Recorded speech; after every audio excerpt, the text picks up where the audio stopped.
Well, guys, we got the CSX L640.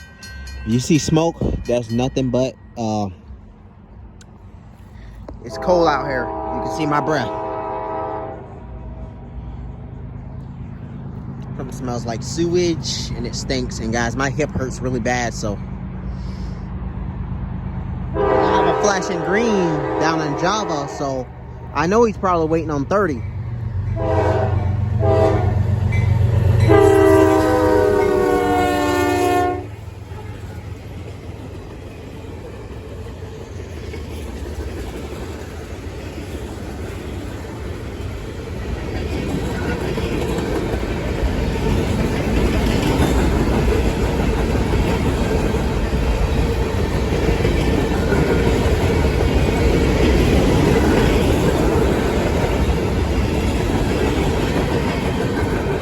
On that train, CSX L640. The L640 starts off in Florence, South Carolina, heads south to Sumter, South Carolina, where it terminates.